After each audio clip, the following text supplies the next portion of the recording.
Welcome back to another episode of Across the Bifrost. This is your host, Dr. Norbert, up in the north of England, where things are a little dreary, but also very inexpensive and have the most lovely people. I'm coming to you from there as we have just finished the UK Nations tournament, along with the singles that happen on the next day. And we are here to do a kind of recap about it because it's one of the bigger team tournaments in Europe happening these days. With me, of course, is... Hello, I'm Jamie. I'm coming to you from the dreary south London, where you get stabbed and have your phone nicked. I had 3 people tell me that's what happens in London today, this weekend.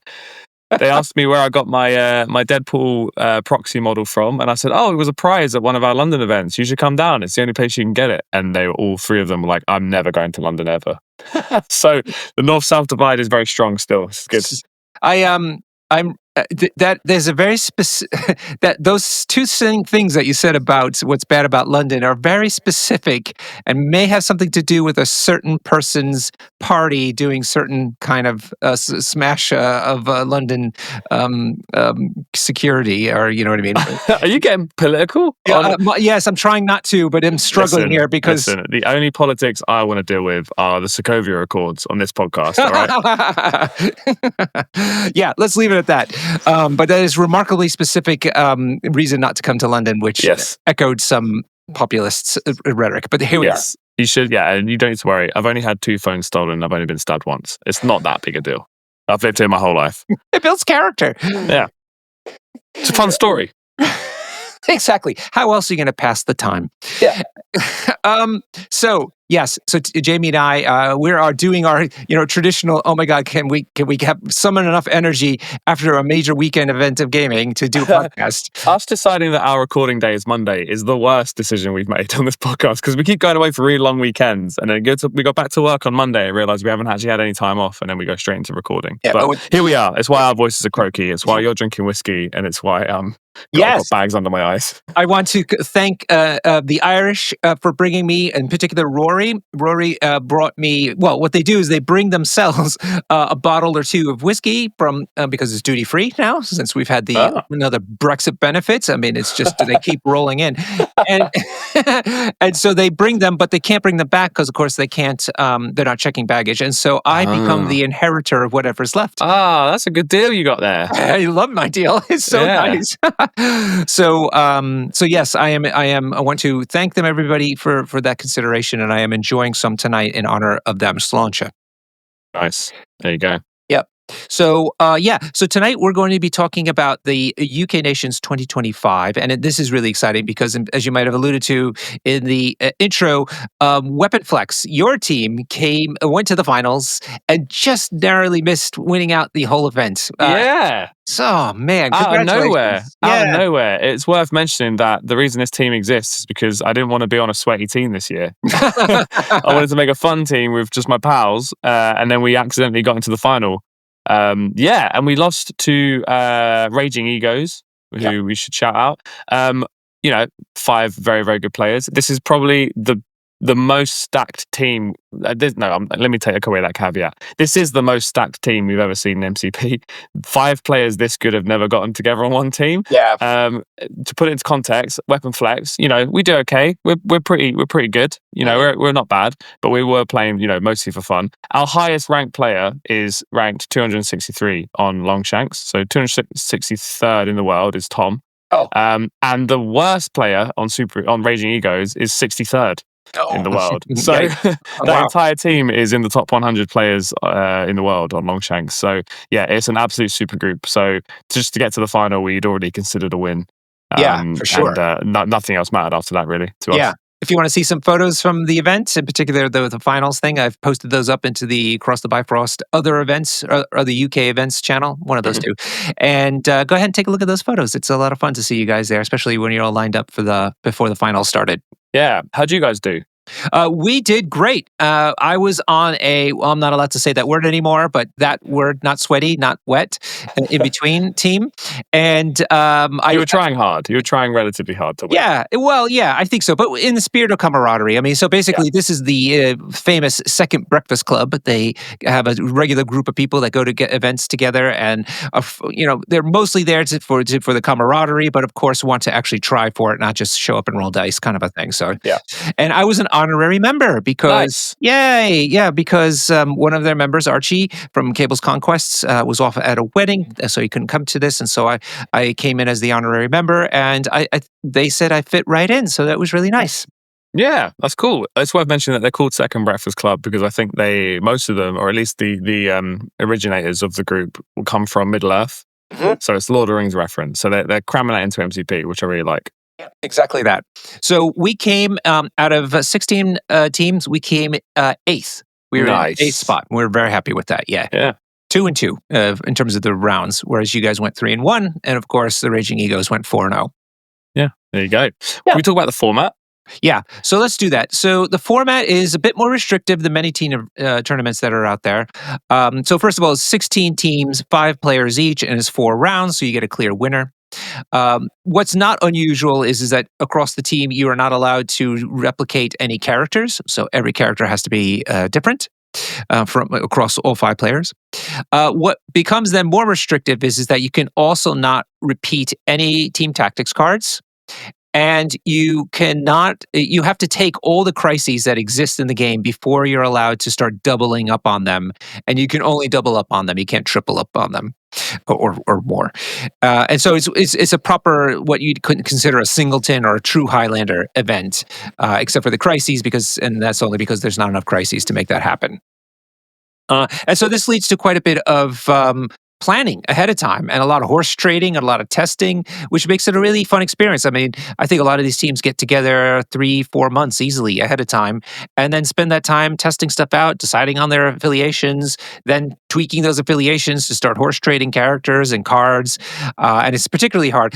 So in some senses, the tactics cards aren't as hard any longer because you have loads more character-specific ones, and then, of course, affiliation-specific ones. There's only a handful of unaffiliated cards, but those are hotly contested. What becomes a little trickier is the crisis selections, because you're going to have to soak up some of the ones that are very unpopular before you start doubling up on them. And who does that on your team is also part of the fun of working it out. What do you think? For sure. Yeah, the crisis card stuff I actually quite like. That's because I'm an X-Men player, so I get to take all the page flips and feel like a hero because not many people want to play on page flips. Yep. So I really enjoy that aspect of it. Sharing tactics cards is tricky. You know, some people refuse to play this game without brace. So if they don't get brace, they're not very happy. And yeah, let me tell you, I played against, I think no one that I played against had brace, and all my X-Men size 2 throws, Storm's throwing lampposts around start to hurt a little bit because brace isn't on the table. Yeah. So people don't like it for that. The tactics card's quite restrictive, but yeah, so it's interesting, right? This is the most restrictive team format out there. I like it. But I like restrictions quite a lot. But I know that more people, that I spoke to anyway, dislike this format. Because you kind of miss out on some toys, and it feels like the haves and have-nots on your team.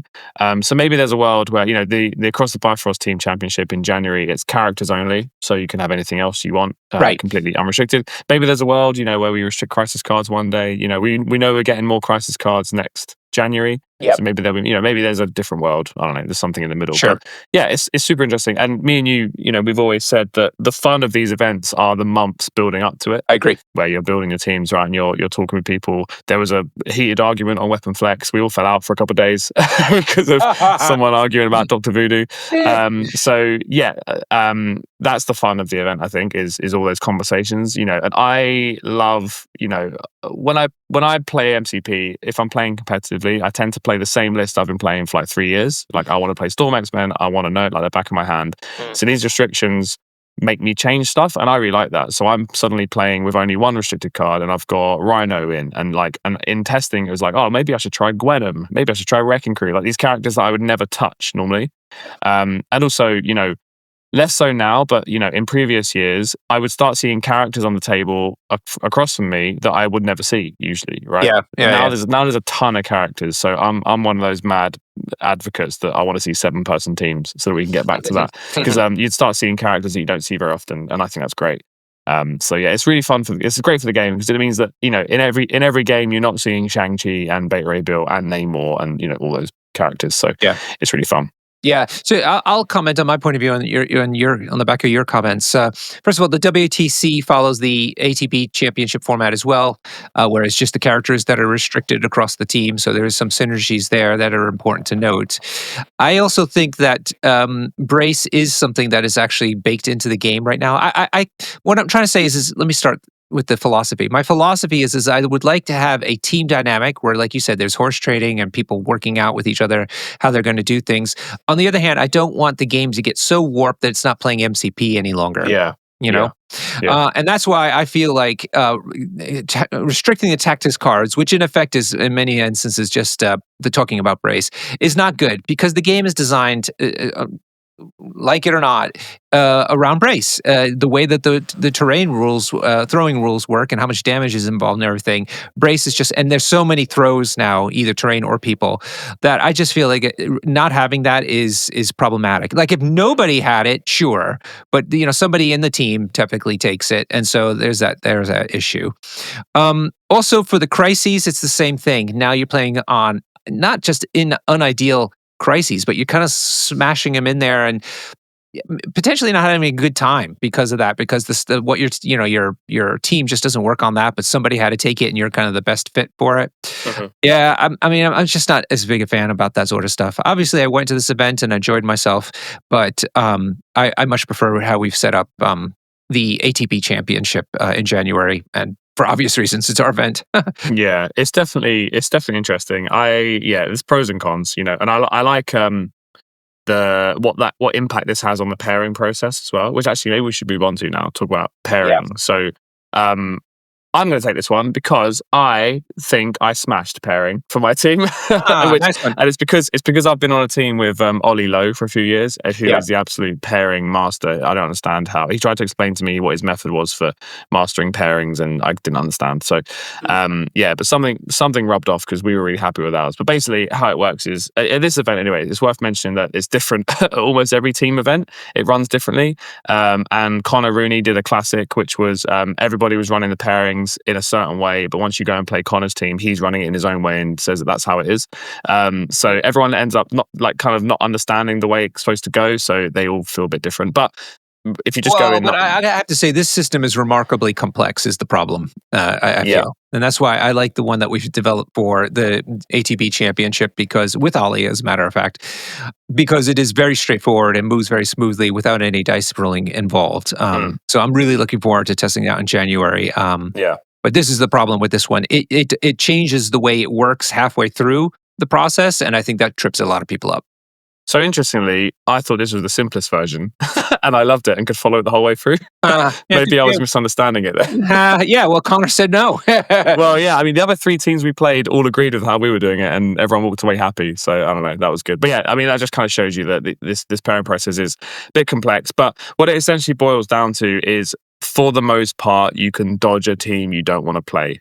That's kind of what ends up happening, which is cool. So player, you can dodge a player or an affiliation. If you're like, I'm happy into anyone except Apocalypse, I would like to avoid that, please. There's a very good chance you can just avoid doing that.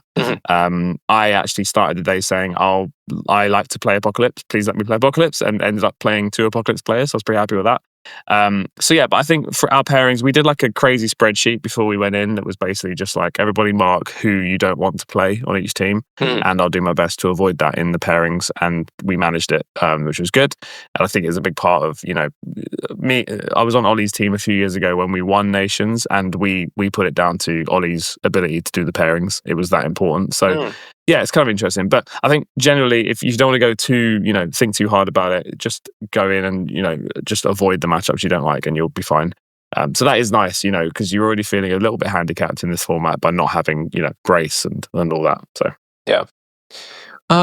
Yeah, we also had a practice session where we pretended to pair into various teams to help Curtis, our captain, kind of get a feel for it, and we came up with a really good plan. Basically, which was we'd always put our Inhumans player down first, so because they could more or less take anything that the other team decided to pair into them, and then it became a matter of leaving me to the last as much as possible because I could more or less handle anything else after that, except for Apocalypse. I wanted to avoid Apocalypse, mostly because I just haven't been able to win against them.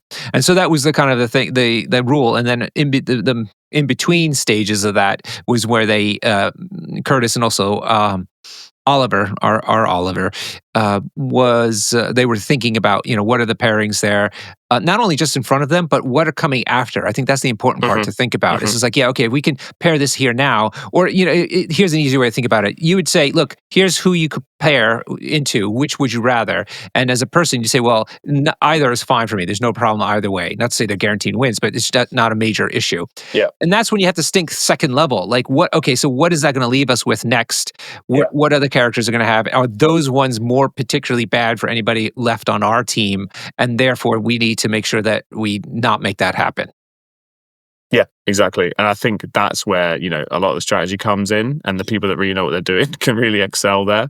After the first pairing, I kind of just gave up on strategy and was like, oh, we'll just, let's just try and avoid people that are scary, and that's about it. So yeah, I think you'd go really deep on this. There is also the Pat Dunford method, which is just shuffle all the cards together and don't worry about it. He's a big fan of that. In the final, when we went up against Raging Egos, I walked up to a table and said, how about we forget the pairing process? Because 3 of us have grudges with 3 of you and we want payback. And we want to just pairing like that. But they said no.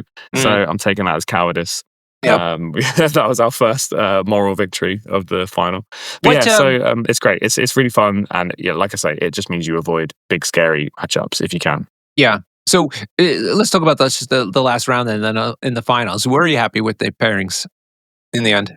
In the final, yeah, they were fine. Yeah, we didn't get our grudge matches that we wanted, and I found out afterwards that all they wanted to do was dodge Joe from playing me because it was Apocalypse versus X-Men. So that was the matchup I wanted because I was taking Apocalypse scalps all day, so I wanted to play Apocalypse in the final. Nice.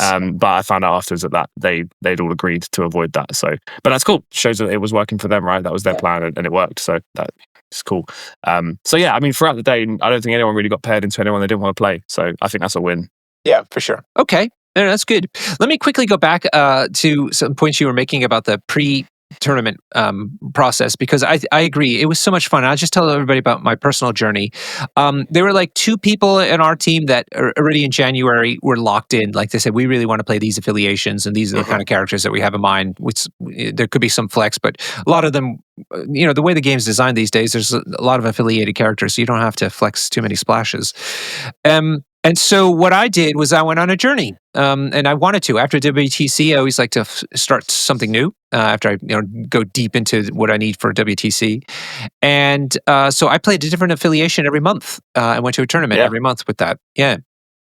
And it was so much fun, and taught me a lot about the meta and what's up and what's down. And what's interesting is that affiliations I picked were 3 things. 1, they interested me. 2, they are acknowledged to be on the upper side of the competitiveness scale. And thirdly, didn't have that many, or hopefully none, overlaps with the other characters that already people were thinking of taking.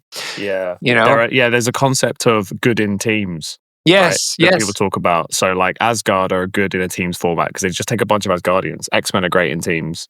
X-Men have always been good in teams because they don't splash too much. So yeah, I really like that. That's what this format brings out, right? It's so exciting because it lets these teams shine. Because you're not just splashing all the good characters. You can't anymore. So you have to take these more affiliated teams, which I think is brilliant. Yeah. So I went through that process and decided after each one that I wasn't happy about this or I wasn't happy about that, and then locked into one that I did seem like, this has got a lot of legs and it's really interesting me. And then the horse trading begins. It's like, who wants this character? Who can justify this character to themselves better? team tactics cards. Of course, the issue about Brace was one that was hot, but after that, it was really more the crises to make sure we covered all the different crises. It wasn't even so much that everybody wanted the same crisis; it was just that somebody had to take a 3 or so that were not very favored, and so that was the debate about who could shove those into their rosters. Yeah, I really like that part because we had a bit of a problem with Fisk.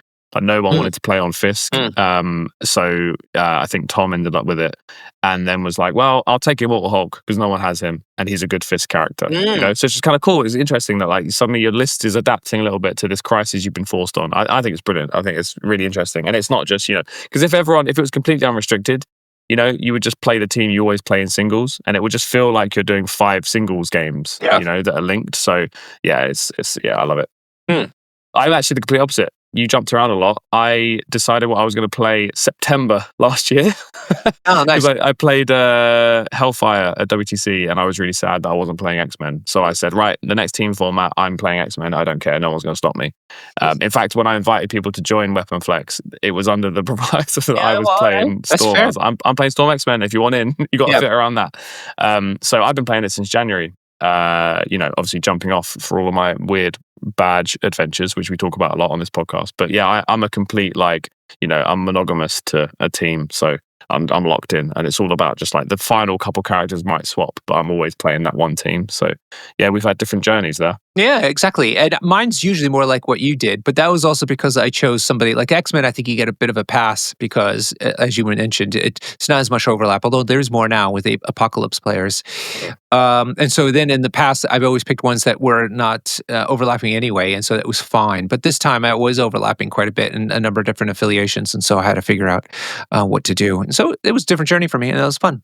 Yeah, nice. So let's talk about where we ended up in terms of team makeups. You want to do that?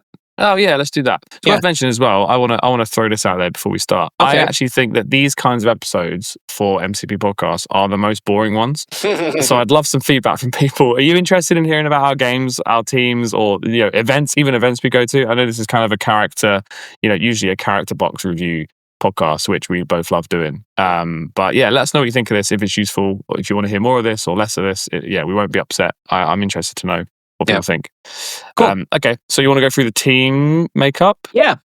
Who's on Weapon Flex? And I'm going to get up my fancy little spreadsheet. We've got a spreadsheet, again, made by Ollie. I just stole everything from Ollie, where it highlights, when you put a character in, it highlights if they're doubled up. So we had Charlie, who was on Convocation, and we had Finley on Web Warriors. We had me on Storm X-Men. We had Mike on Avengers. Steve Rogers, Avengers, and we had Tom on Wakanda. Oh, okay, cool. So so it's interesting that you were able to put together an Avengers team, because that one I had to put down because of how many splash characters it wants to take. Oh, really? Other people, yeah. I think because having a Convocation player really slides everything along, and I love it. I love having a Convocation player, also because of the pairing process, because knowing what counters Convocation is quite tricky.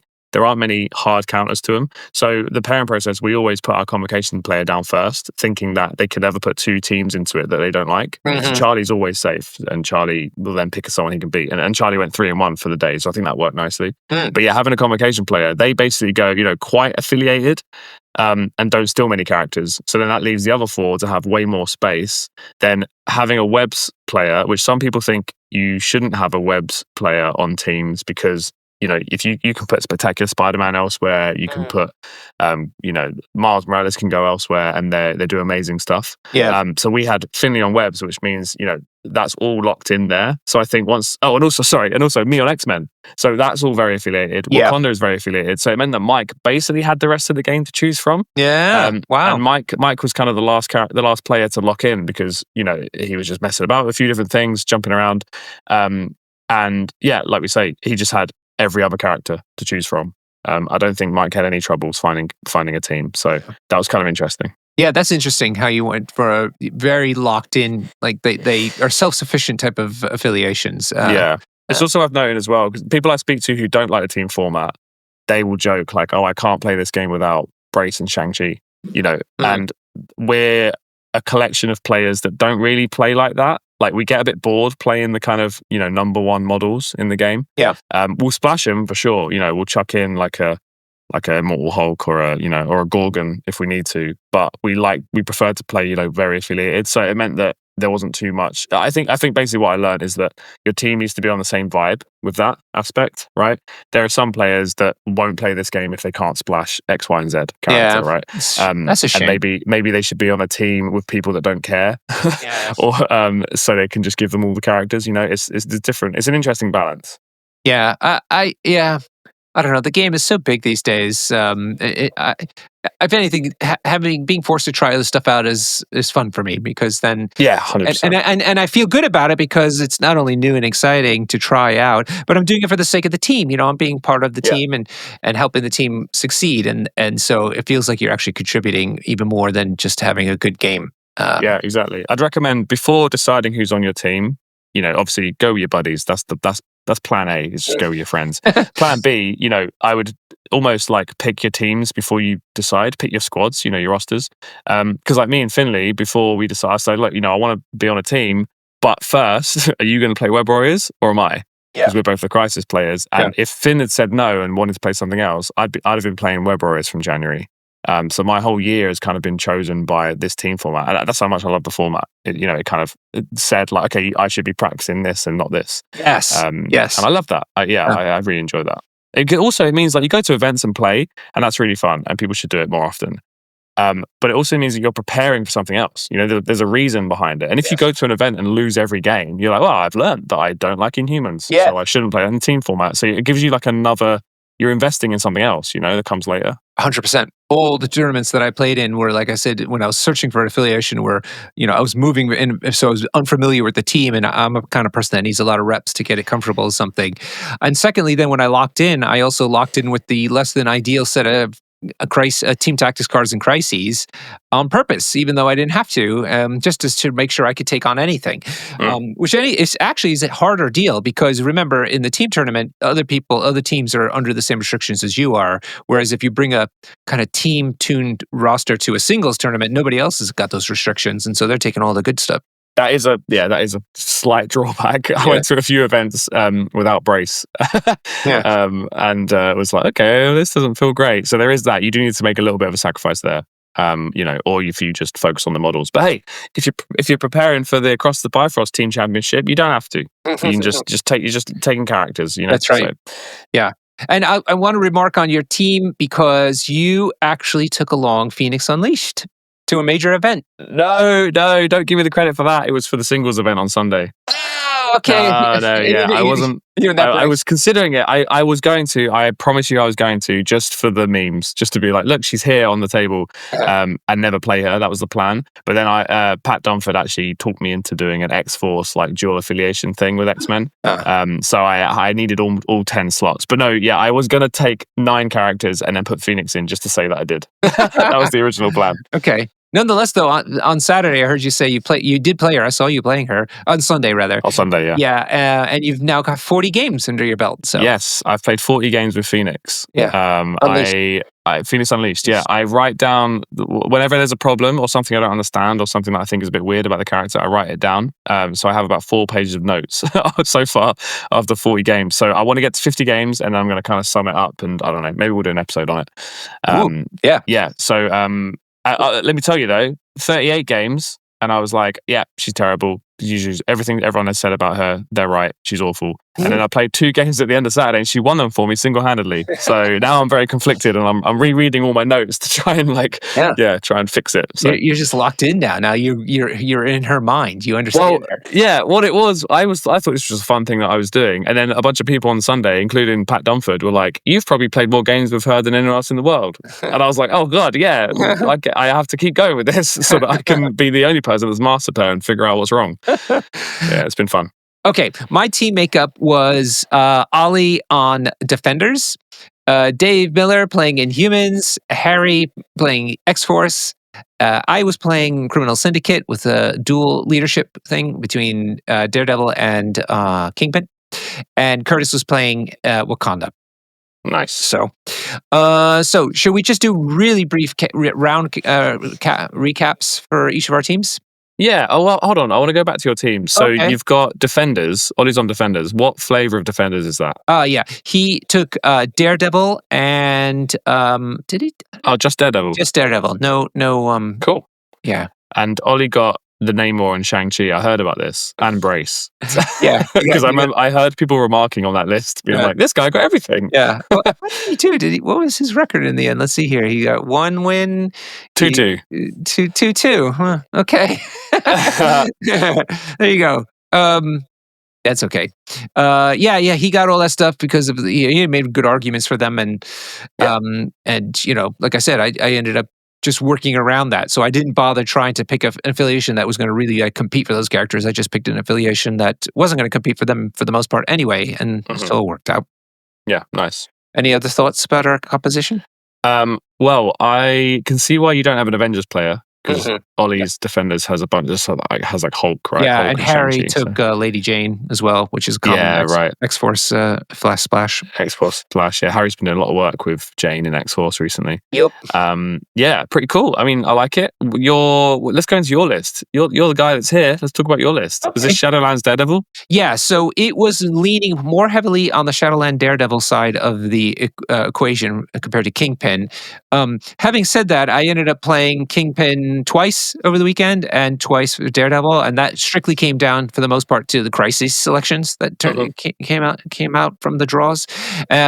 And that's okay. That's how it was supposed to be. But having now seen Kingpin even more in action, I am actually leaning on making the roster, tweaking the roster to be the other way around, where the default should be Kingpin and the alt will be Shadowland Daredevil. Interesting. Yeah, okay, cool. Yeah. And I should say the Daredevil part is really a Mephisto Daredevil combo. I mean, that's why I got so jazzed about it, because that Mephisto character is so much fun, and he's affiliated, and he's complicated, and that really kind of gets me going to make him work right. And so it was, and he definitely pays off in that space. It's really good. But nice. There are just instances where Kingpin is just the better answer.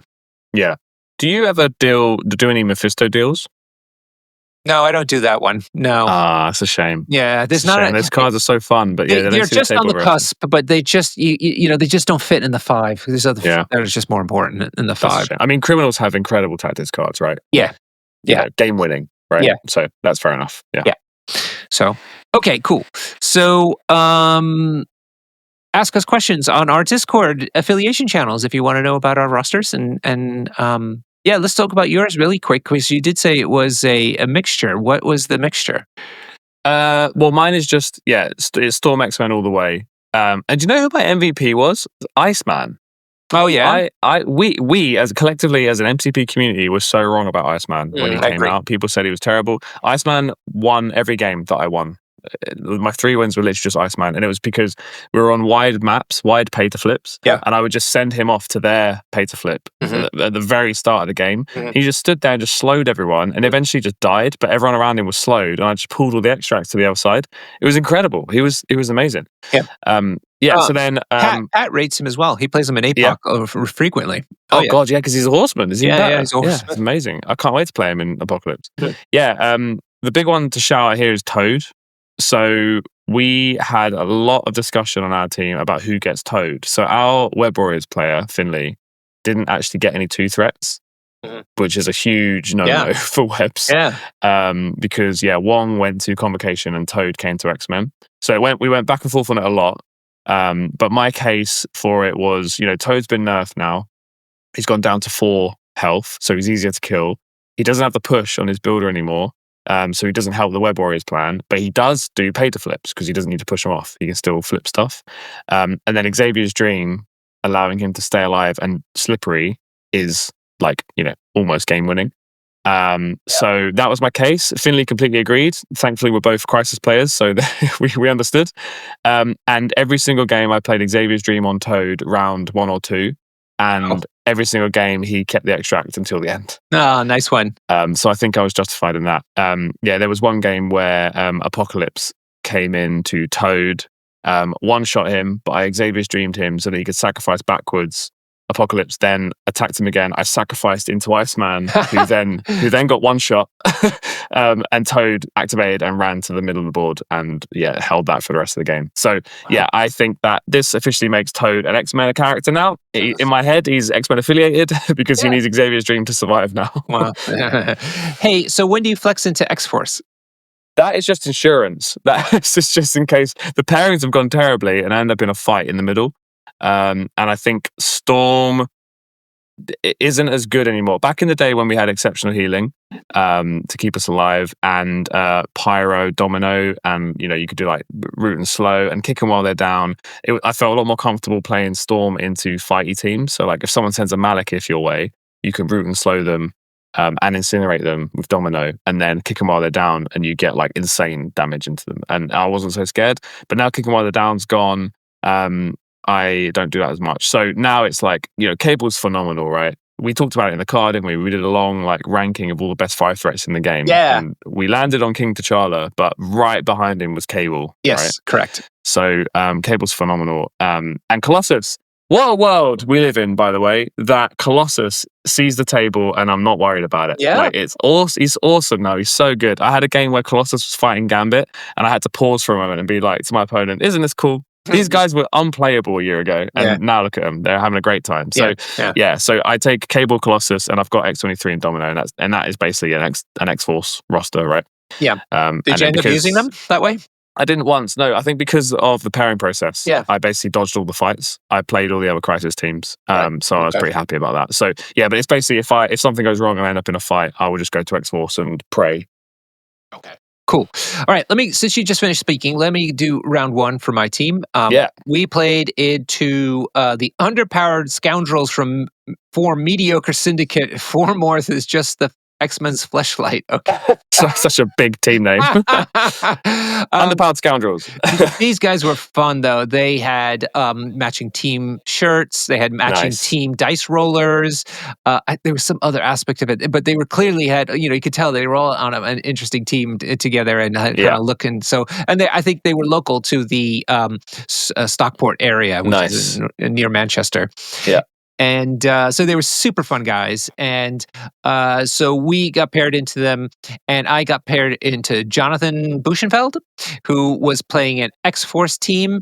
And unfortunately, I got the priority role and picked I picked my secures, of course, because it was X-Men, and so had him on a very attrition-y type of secure. So he had a flex out of his comfort zone of Storm into a Cyclops build. Okay, cool. Yeah, and so it was, and he found it rough as well. Kept forgetting the leadership and so forth, and so I could understand why he was not doing as well as he had hoped. And so I won that game. And in fact, we went 5-0 in this group. But I think it's just saying that these guys were really fun, and I think they're there for fun. And so they took it all in stride, and it was a really great round. We were very happy to play them.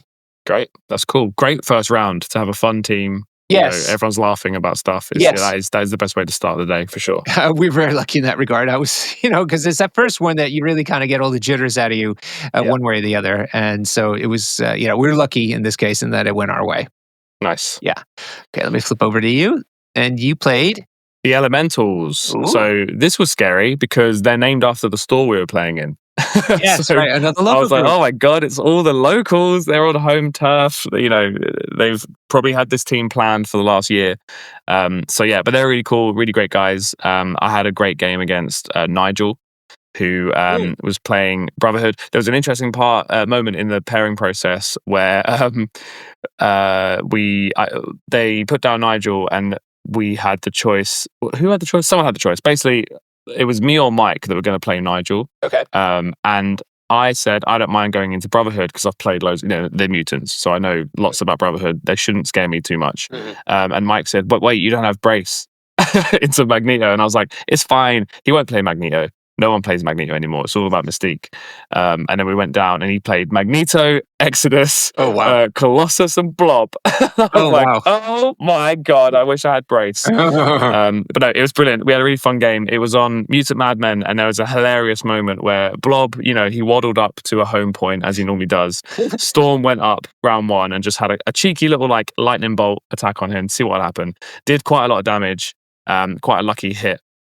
And I think that panicked Nigel. So then at the top of round 2, Magneto, went first, killed some guy on the opposite side of the board. Did what Magneto does, starts murdering people. And then he goes to play Asteroid M. And I was like, oh God, Magneto's coming over to this side now to save Blob. But instead, he moved Colossus over to Magneto and left Blob alone on a flank. Which I thought was really thematic. And Nigel just said, yeah, well, in chess, the pawns go first, which is quite my favorite X-Men film. So I thought that was brilliant. Blob's just kind of rocked up like, hey guys, we got this. And then gets completely abandoned on a side against 3 X-Men who just spend the rest of the game battering him.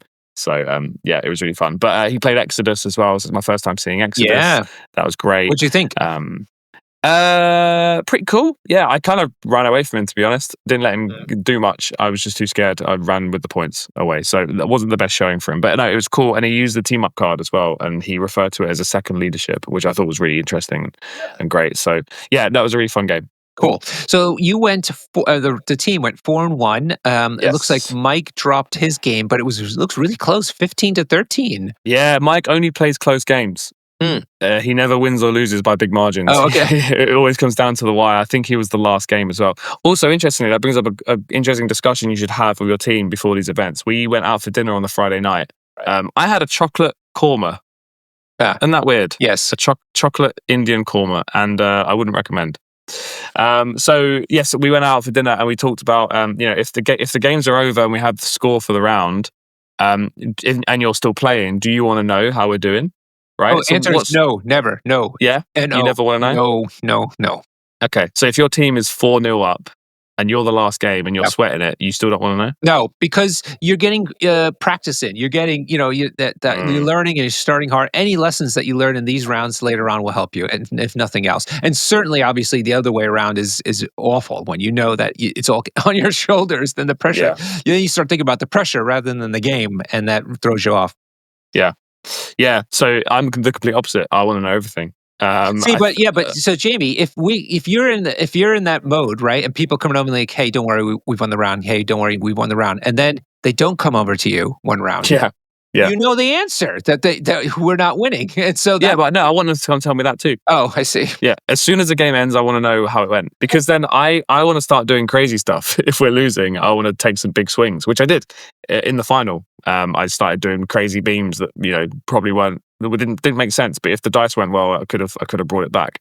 So yeah, I'm like that. But then Mike doesn't want to know anything. Mike is in your camp. So that was interesting because all 4 of us agreed we wanted to know, and Mike didn't want to know anything. Oh, that's amazing. Wow. Yeah, so we were 4-0 up, and Mike was there going till the end, and we all just walked away and didn't tell him anything. We kept him there. So then when he lost, he got to come over and be like, okay, how did we do? And we said, don't worry, we won. So that was nice. Yeah. But yeah, it's interesting. It's good to know. I think every team should have that conversation before a team event, and just figure out, there's no right or wrong, but who wants to know what.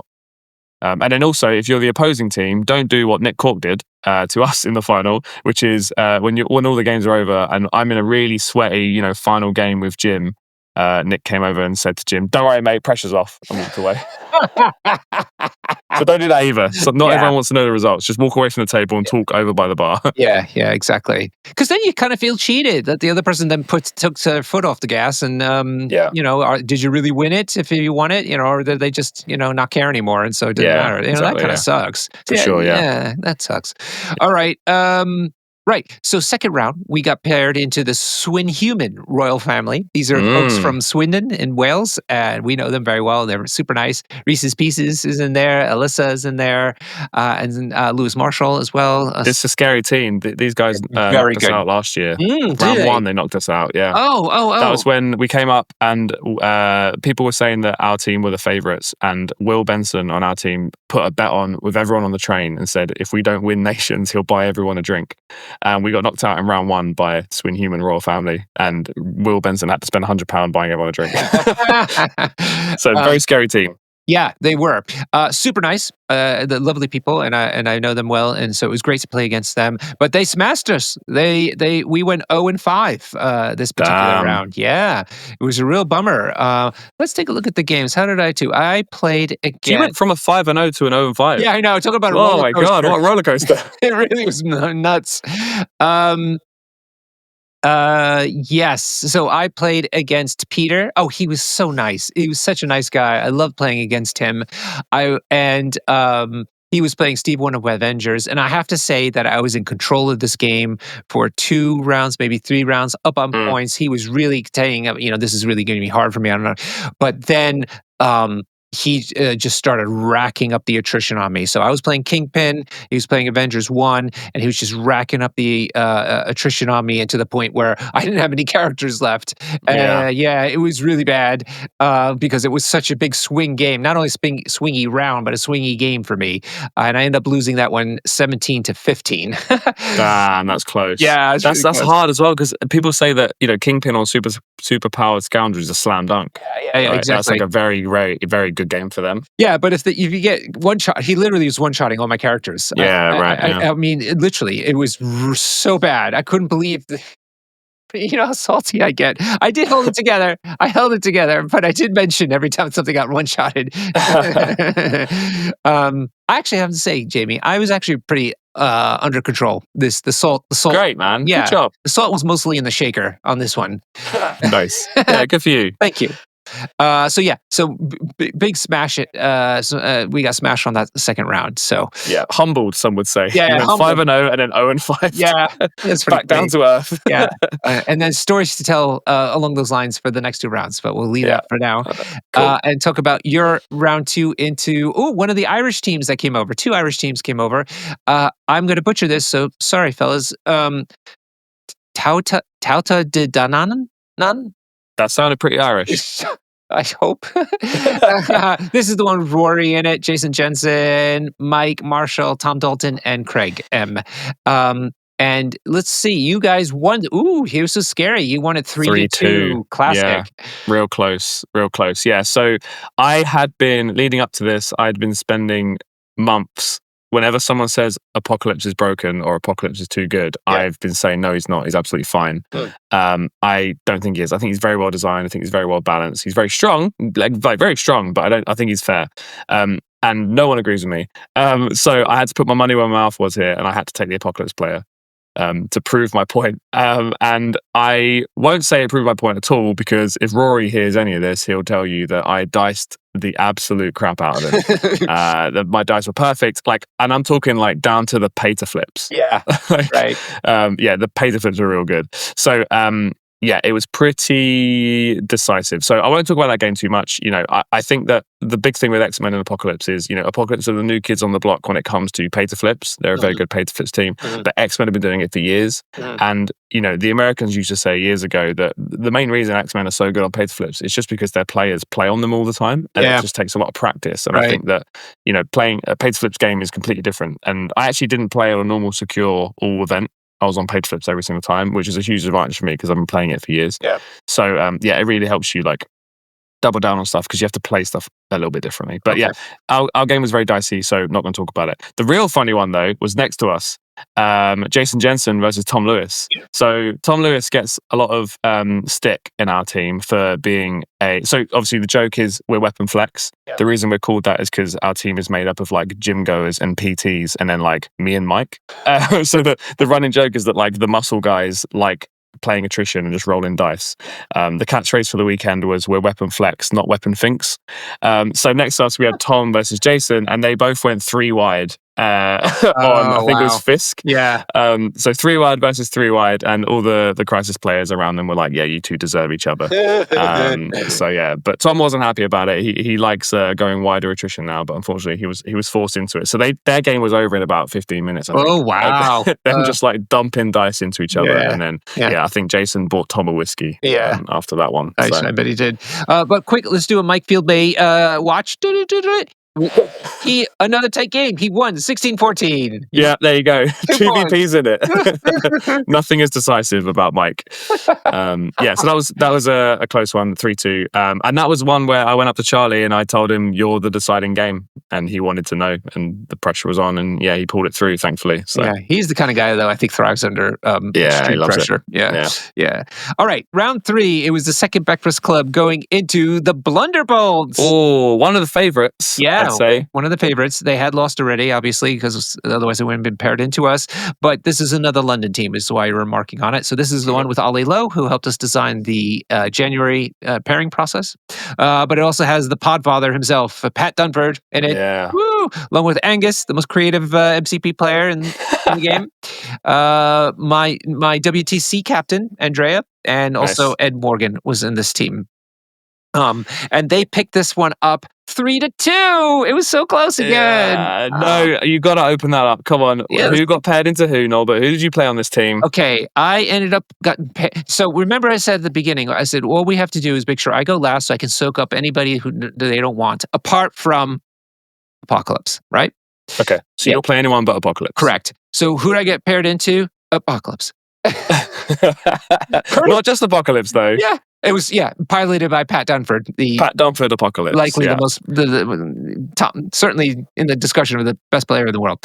So, who's former world champion. Yeah, multiple times. And then also, we've been playing Apocalypse since release and nothing but Apocalypse since then. And it's fine. It's fine. Yeah, it's fine. Yeah, you got this. You got this. I do want to shout out Pat's win-loss record, though, on Apocalypse. So Pat has played 65 games with Apocalypse. That's more than I've played Phoenix. That's loads. And he has won 62 of them and lost 3. So, that's not the Apocalypse player you want to go into. Yeah.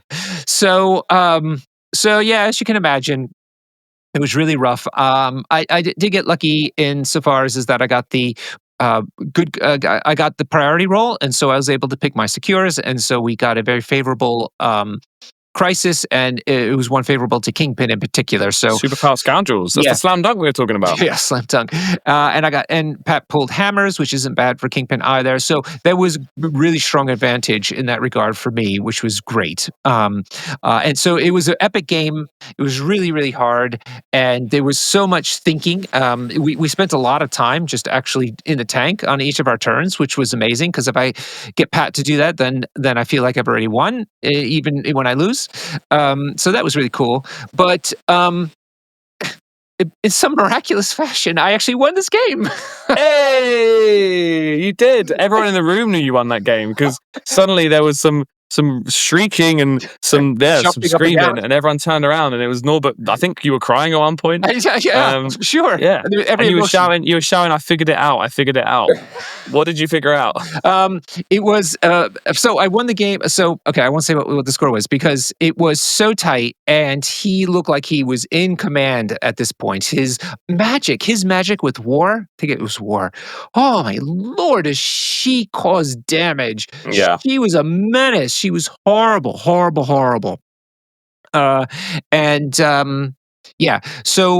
what ended up happening was he had enough points to easily win the game, and it was the last round basically because of that.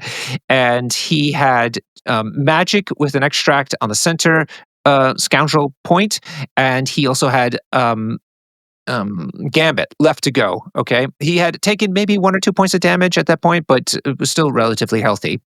And the other character he had left was Apocalypse, who was down at a secure, sort of on my left, and holding 2 extracts. Okay, and so so he's scoring 4. Let's see, 1, 2, 3, 5 points. And so all I could think about is like, look, I'm just going to try to maximize my, try to minimize as many VPs as he can get. That's all I could think of, right? Because I'm just not that big brained. And what ended up happening was, I only had left was Loki, who was holding an extract, and on the top left secure, and Black Cat was there with him on the wrong side of it. Okay. Yeah. So what I did was I had Loki go forth Black Cat and move her place her 2 towards where Apocalypse was standing. okay, which was also behind a big round, a size 5. So I had to kind of curve around it. I couldn't go straight to it. Yeah. So I placed her. Then he had to walk to the close side, stay on his secure, but be as close as possible to the center secure so that he could see whether he had a range 3 attack into Gambit. And so it was really, really tight, but Pat's always a gentleman, super sportsman, and we were looking at it, we worked together on it, and he said, yep, it's fine. Barely, but fine. So big credit to him. So I go ahead and I'm shaking these dice like these are the last dice I'm going to ever roll in my life. Yeah. And I'm shaking them and I'm shaking. And Pat's waiting for me. He could have rolled it, but he's not going to let me get that satisfaction. He's going to make me rolls first. So I roll and I spike something good, I spike something good. And I was like, oh, wow, this is crazy. And so then I wait for him, and he gets some good saves too on his Gambit, right? And I counted him up, and I pipped him to the exact. And so we're looking, and then Pat does this thing where he takes another moment. He's a very careful player, and he never complains, but he takes a moment, and he's got his hands on his head like I do sometimes, and he's like, we forgot cover from the scoundrel point. You're not on the same point. So he live on 1. Yeah. So I take a moment to look at the dice pool. And what do you don't get salty. I do not get salty. You control the salt. I controlled 100%. And because I was in shock, honestly, mostly. And I looked at his dice pool, and what do I see there? A skull. And I look at my power pool, and I pull power, and I say, I'm going to pity you. You're going with pity? Oh. Loki pitied him. Oh, that's such a criminal way to win. It was such a grief. Oh, you scumbag. I love it. It was so bad. So then Black Cat, he had no characters left. So Black Cat then walked her full long move, got on the same secure as Apocalypse. She is the only healthy character I had left. And so she nullified his secure because he was also healthy. And I had 3 power left. You know what I used that 3 power for? I pitched one of his extracts and took it for myself. So then, even then, I was like, "Wow, okay, that all worked out." But oh well, I just stopped you from running away with the game. And so Patrick goes and he very carefully counts up his points, and he counts them up, and he goes, "Okay, I got 15." I was like, "Oh, okay, 15." And then he starts counting mine up, and he goes 15, and then he counts 16, and I was like, "What? Wait." You didn't even know? You weren't even counting? I didn't know. I just knew I was stopping him, not how many could I get kind of a thing. And it turns out it wasn't just me getting even, which is what the best I could hope for. I just got him by 1 extra point to win the game. So it was so epic. Jeez. That's so cool, man. Yeah. I'll never forget that game my entire life. Just because it was, I took, by the way, I went into the tank. That was after 10, maybe 15 minutes of thinking through every possible way I could manage the situation. You know what I mean? Yeah. And so when it worked out and I saw the path, and I asked Pat afterwards, once I calmed down, I said, did you see that? Did you just hold it together? He said, I only saw it maybe a minute before you did. All right. Okay. Yeah. Yeah. Damn. Yeah. So Pat was struggling as well about the situation. Yeah. But scoundrels. Kingpin on scoundrels. It's a puzzle, right? It's really hard to figure out when to go and who to hit. And that's amazing. But one thing I think we should take away from that, by the way, not just you, everyone, the listeners and me, is, a tense moment and you're relying on dice for something to work out. You stop and think. Yes. And process. It's so important. I had a game on the Sunday where I was getting battered the whole game. I had no chance of winning. And then I realized, I can win here if I can one-shot 4 people in a row and stand in the right place. And I one-shot, in one Phoenix activation, I one-shot 3 people. So I did it. And then I realized, my opponent can just run away with that last character that I didn't get. Right. But they were so annoyed with the dice that they didn't. They carried on. They stayed where they were because they were whoops, bleep, sorry, Hannah. They were annoyed by the dice. So they were like, I'm going to double down and just stay here and then I'm going to roll dice at you and see if it works. Yeah. And it didn't. And it almost lost them the game. There was a measurement I didn't quite calculate. But still, the point is you should stop and process and just think it out, and it sounds like that's what you did. It sounds like it's what Pat did too. 100% he did. It was that's why it's so epic. So I gave him a big, big hug and then I bought him a beer and we both had a beer afterwards to relax from it. Nice. It was so great. Is that your first time beating Pat? I have beaten him before when he was trying a very off-meta list and had the worst dice rolls you could possibly imagine on a crisis that he didn't find favorable at all. So this was a proper win. This was a real. Oh yeah. In the Again, moment, though, let me point out again. He did say, and I agreed that I had the best possible. Not to say it's an automatic win, but I had the best possible set of crises to make this game as difficult for him as possible. So that was helpful by a long shot. So it was a weird one this round because everybody was super thrilled at my win. Not because it's just against Pat, because Pat's. Let's not put too much pressure on him. It was just because how I thought through it all and everything, and so that worked out. That was really the win. Anyway, everybody was so excited about that. It kind of lessened the blow in that one of our players, I won't say who, but one of the players just narrowly missed winning his game. Because had he done that, then we would have won that round 3-2 against. Yeah. And so it's one of those things. But again, like I said, I think we were just getting carried through on the momentum of my win, and plus the fact that we were just there for fun and supporting each other, and so it didn't matter that too much. And I didn't even think about it. It was just it is what it is. We're here to play. We're playing well and having a good time with each other, and that was all that mattered. Yeah, for sure. And I think like the things to remember the way these tournaments are run is that every time you lose, you then go down and play the other teams that have lost. Yeah. So your day gets, more casual, more fun. And the people that are just there to drink beer and roll dice, you're more likely to encounter them as you're losing rounds. Yeah. We kept going up, and I was getting more and more stressed as the day went on because I was there to drink beer and roll dice, but I wasn't drinking beer. I was drinking water because we kept winning and playing harder teams. So there is like a nice swing to it. And try not to let yourself get too down about it, right? When you lose the rounds. Okay, so you're round 3. You go into the ones that took us down so heavily, which is the Swin Human Royal Family. So a rematch, it sounds like. Yeah, well, for me, I don't think they even remembered knocking us out last year. But for me, it was a big deal. We had to try and get you some revenge as well, and I was revenging my past self. But yeah, this was cool. Again, I soaked up the Apocalypse player. My team were very thankful, and I was very happy to play on Apocalypse because at least I get to play on Pay to Flips. So I'm happy about that. I was really happy with this game. This was the game with the Xavier's Dream on Toad to then sacrifice. Ah, nice. And Toad then ran to the edge of the board, and the only chance Corey had of coming back here was Archangel to then move and charge Toad, which he's very good at, right? Archangel's very fast and his attacks are massive. So I was really happy. I got a little Iceman move where I kind of moved up, flipped the point that Archangel was on, and then paid for hit and run to beam Archangel, give him a slow, and then move back to where I was. So Archangel was basically staggered because even with a charge, he's now moving slow. So all he did was charge and hit Iceman, who I think KO'd, but like with a smile on his face because Toad got to get away scot-free. Yeah. So I was really happy with that.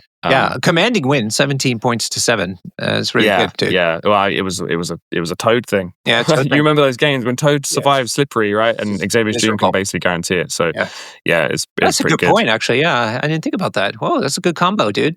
Yeah. He's a X-Men character now. Now, Mike, unfortunately, he wasn't so sweaty this time. It seems like he lost by fair good margin, 16-12. Sorry, Mike. That was the margin's getting bigger. The day went longer, the margins got bigger. Yeah, exactly. But the team won this one 3-2. A nice tight one. Yeah, that was a close one, and that felt good. Yeah, we won that one. Yeah. But then now I'm terrified because now we're in the final. Yeah, in the final. So we're going to come to that. We're going to go to Second Breakfast Club. Final match was against your First round team, which is the Elementals, again, the local group from Stockport. And we did win this one 3-2. So another nail biter. Nice. Yeah. Did it. Close, very close. And oh gosh, I remember my game. This was against Dan, another really nice guy, very soft spoken. So it was really fun playing against him. He was playing MODOK 2 criminals against my Shadowland Daredevil criminals. Isn't that crazy? Fun. Yeah. That's fun. Yeah, I like that. It was super fun. And if I'm remembering correctly, I think this is the match where I was doing just fine, and then he played all according to plan, and just murdered me. Time. Yes, yeah. It just. I think this was the match that happened because it just completely murdered me. He did. He wiped out Mephisto and Shadowland Devil and somebody else, and then and then just kept capitalizing on the fact that I just didn't have enough characters left to try. It was Deadly Meteor, so I had to do pay to flips, and so I just couldn't pay to flip them anymore because I didn't have characters.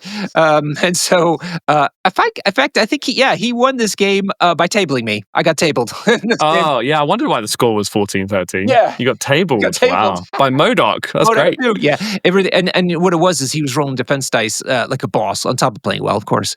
But so like nothing I was doing, and when I was trying to claw my way back from that all according to plan turn was working. Nothing was working, so it was pretty miserable. I did hold it together. I did keep remarking that was an incredible across. I kept saying, "Boy, that all according to plan turn, man, this is brutal." But I didn't get horrifically salty about my dice and this and that, so it was all okay. So I'm feeling Nice. I came out a winner on that one. Yeah. Yeah. Nice. Thanks.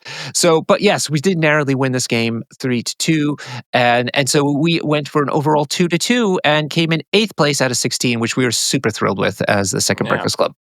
Great, good stuff. You kind of perfectly flatlined. Yeah. You 5-0, 0-5. Yeah, it is pretty much 3-2, 2-3. Yeah, that's great. All right, so there you are in the big final match. I have to double check the Discord. I want to make sure I have that picture up of you guys in there. Otherwise, I will post it. And the Raging Egos is like the dream team put together. So how did you guys approach this? I mean, you guys must have been was it like, okay, we're just going to think about it as like any other team, or were you like really? Yeah, we had a little huddle. It was the first time we huddled all day. And I was basically like, look, guys, we came here for fun. This is a fun team. The reason this team exists is because I didn't want to go too sweaty last year. And so, the fact that we've come this far is already a win. We've already won, right? This is it. We could never have asked for more than this. And no one's ever seen a team as stacked as this team that we're playing against. So I basically said, look, it's theirs to lose. They've come here to clean up. So, let's just try and not make it too easy for them. Let's try and take some scalps, I said. let's try and win a couple games. Yeah. Let's not get 5-0. We went into it feeling really good. It was quite nice to have low expectations. And then I quite liked that they probably had really high expectations because, it's down to them now to, let their dice go well because, it'll be real sad if they lost. If we lose, it's kind of expected. The underdog. It always feels good to be the underdog, doesn't it? Yeah, exactly. Yeah. So, we went in with low expectations. And like I say, I offered them to skip the pairing process to just get our grudge matches in, but they were having none of it. So that's a shame. And then, we got the pairings, and we've kind of covered it all, really. I got Jim. I was so thankful to play against Jim. I think if there was such a thing as having you support a football team, if you could support an MCP player, I would have a Jim jersey. We talk about this a lot, Norbert, don't we, outside of the podcast. Jim is a savant at MCP. Yes, he really is. He plays the game differently to everyone else. He doesn't play he told me on the day as well. He doesn't like playing top meta stuff. He likes playing a little step below. And the way he measures stuff out, the way he thinks, I could watch him play MCP all day. I think he's a fantastic player. I was really, really glad that I got him in the final game. And he's so nice. He's the most understated gentleman. He's so good. Yeah, exactly. No, Jim is an awesome guy. So I was very happy about that. And he wiped the floor with me a little bit, but I was doing the big swings I was talking about. I kind of knew that we're the underdogs. I was like, I'm just going to try and do some crazy moves here. Iceman's just going to beam 5 people just because he can, not because it's the right move. Because if I get a dice spike, suddenly player skill doesn't matter so much. So I was just trying some crazy stuff like that. And Jim did what Jim always does against me and did something I've never seen before. And I asked him to explain it to me after the game, and I still don't fully understand it. Basically, long story short, you're interviewing him, aren't you? Yes, he will be on the show in the Patreon. All right, great. Patreon then you can hit.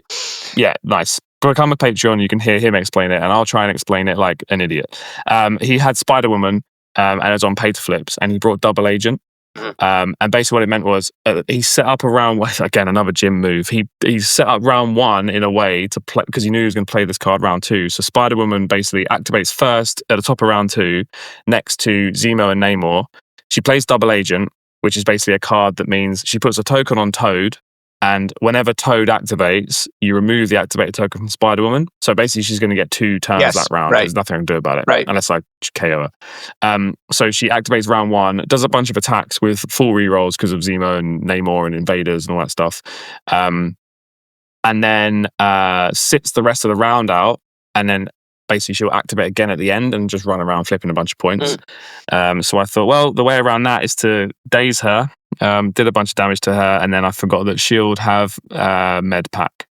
And she just got healed up anyway. So she had a late activation, went around, flipped a bunch of points, and that was awesome. So I was I was behind the whole time, and just throwing dice and just hoping dice would save me, right? Because sometimes dice can spike, and it doesn't matter how good your opponent is. Yeah, absolutely.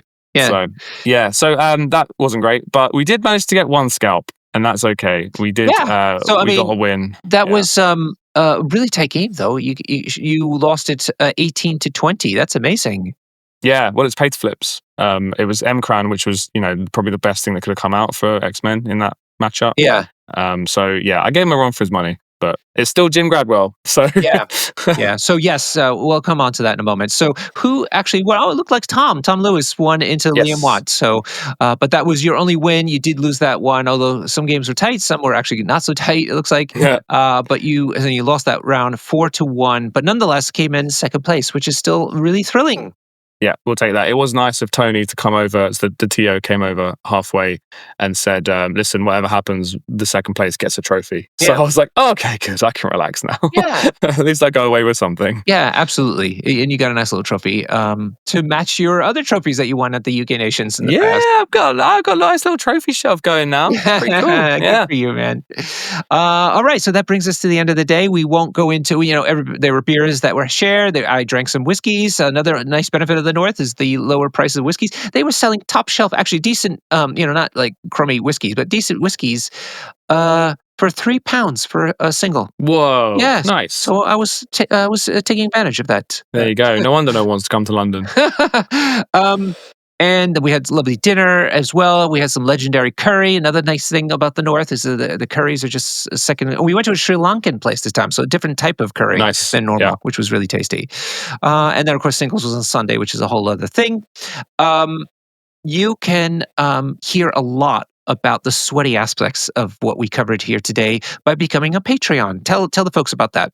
Yeah, Norbert is putting in triple time this week and interviewing as many people as he can from nations to find out how their lists were and, what they did to win. So if you want to hear, from people that aren't that confused about how we did at the weekend, you can go to be our Patreon and listen to them. They'll talk through their lists and how they work and what they think puts them at the top of the meta. And you can do that by following the link in the description of this episode. You can also join our Discord where you can talk to people about your plans for affiliations. Maybe you can talk to hang on a minute, that's what we should talk about. There's a Team Finder channel on our Discord. Yes. Yeah, ATB Team Finder. And that is for the team tournament in January sold out over the course of our weekend. Hey, so we have 24 teams fully stacked, but some of them are indeed looking for team members. So you can definitely be part of this if you just post in that Team Finder channel. Yeah, absolutely. Please do. We go on about it enough, but we really think that team format is the best way to play this game, and we wish there were more team tournaments going on around the year.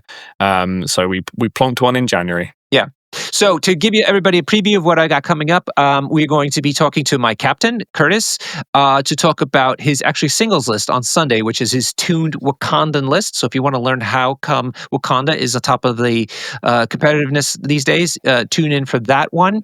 We will also be talking to your very own Charlie Trendle. He was the convocation player, and he went on your team, and he did really well. And it's also an affiliation that you don't hear about a lot. So we're going to interview him. And lastly, we'll be interviewing Jim from the winning team from Nations. And one of the reasons we chose him out of all the other lovely people we could have mentioned or interviewed is because we haven't interviewed him already. And he was playing a faction that we don't hear about as often either, which is S.H.I.E.L.D. So those are the 3 interviews we have lined up for the Patreon first episode. So do throw us a few of your, what kind of money do they use in Asteroid M? Do you know? Magneto bucks. Okay, throw some of your Mago bucks and shrapnel, spare shrapnel.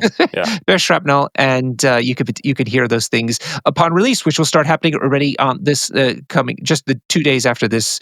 You're listening to this one when it releases, so it'll be happening fast. There you go. Also, we now have a new Patreon tier called Spectacular Supporter. which basically just means not much. You get a little Discord thing, but you get to support us a little bit harder. And we've seen a lot of people converting their subscriptions to that one. So yeah, if you have a couple extra pounds that you're willing to spare a month, it really goes a long way over here. We split it between the two of us and Hannah, our producer, and it helps us kind of stay motivated. To be honest, it helps Norbert, book in 5 interviews a week with winners of events. So thank you everyone that's doing that already. And if you want to, support us, please do. That's where all the winner episodes go. So you get to hear it, as quickly. So it's kind of the most relevant to the meta. Last note is that if you can't make our events or you want to go to another events of some kind, all the 2 or 3 day events in Europe for this year and into 2026 could be found in our calendar. The calendar is at tinyurl.com/MCP Events Europe. It's just a simple spreadsheet, so you can take a look and see what the names are, and then you can find out who to talk to go to that event or find out more about it. And if your event is not listed there, just message me and we will add it in straight away. Any final thoughts, Jamie? Nah, just have fun, play team tournaments. Yeah. And remember the good times this game brings you. Yeah. Okay. Until next time, then. Cheers and happy gaming.